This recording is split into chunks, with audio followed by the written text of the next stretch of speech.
Imagine being so strong you can lift twice your weight, you can also defy gravity, have the stamina to run for hours, and have exceptional flexibility. This is what it's like being a hybrid athlete. You can do anything and everything that demands your physical abilities. So before getting into the benefits of hybrid training and how to effectively apply it, we need to understand what exactly is hybrid training. Well, hybrid training basically combines different forms of exercises, typically integrating two or more modalities such as calisthenics, weightlifting, endurance, and flexibility training. Look, the idea is to not only be more balanced and have a well-rounded fitness routine, the idea is to achieve peak athleticism and unlock your physical potential.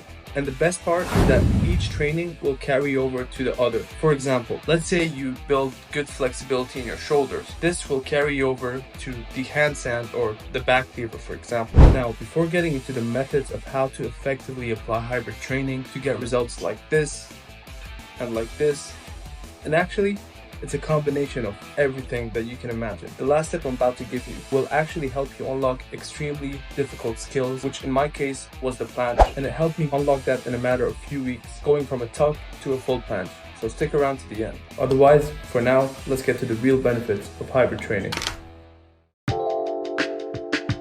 Now, let's go back to the previous example I gave about flexibility, increasing your strength, and muscle gains. Like, how exactly does this happen? Well, here's the thing. Flexibility means more range of motion. So let's just take squats, for example. If you build good flexibility in your groin, hips, quads, including the ankles, then you'll be able to go lower while squatting. Or in other words, you increase the range of motion, which means when lowering and pushing back up in a squat, you're getting a better stretch on the muscles, which can lead to more tension on the muscle that causes micro tears, and that leads to more muscle growth. Not to forget the solid contraction you get when going back up. Add weight to that, your strength and gains will go to the next level.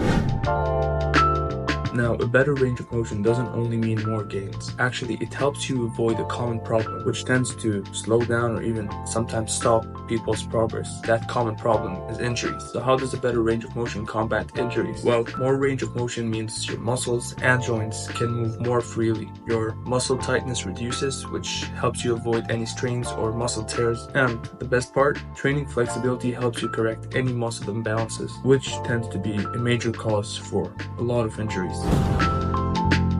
Now, things get even more interesting when you add the endurance element to your training. By increasing your cardiovascular and muscular endurance, you'll be able to put your body under high stress and more intensity for longer. This is where you incorporate exercises like the burpees, push-up freestyle, or even the bar freestyle. Not only will you look cooler and stronger, but when you put your muscles under tension for longer, this is directly increasing your muscle gains. And not just that, because in the meanwhile, you're going to be burning fat due to the high intensity training. And this is the exact formula needed to build lean muscle and a better physique.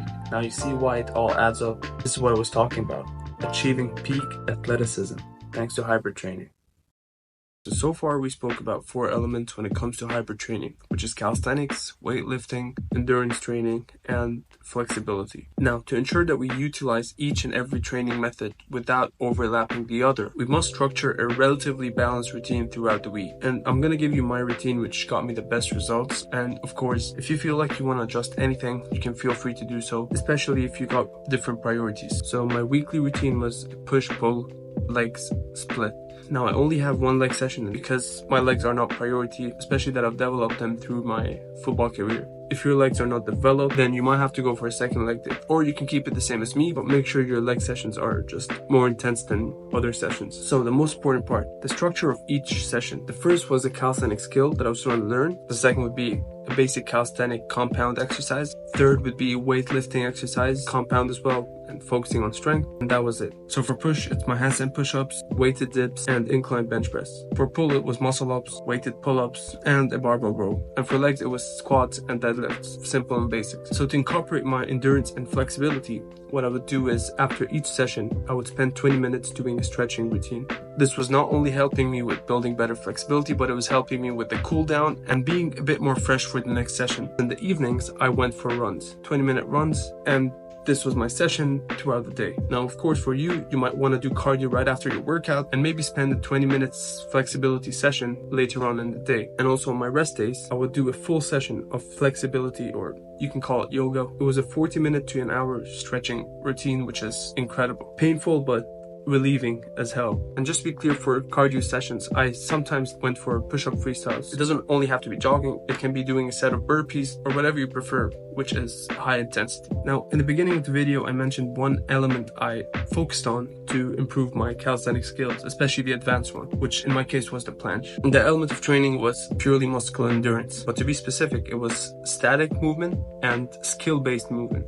So the planche, I was doing a planche lean holds for a very long time. So it'd be max holds in a position where I can hold it for 20 to 30 seconds, and I'll do maybe 4 to 5 sets of these. Now, the beauty of doing these is basically it improves your muscular endurance to hold it in that position for longer.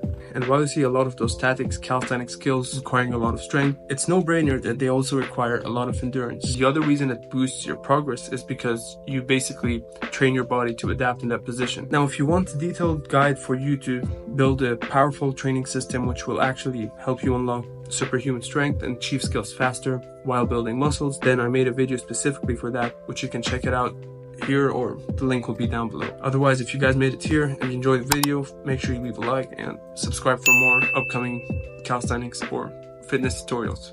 I'll see you guys next time.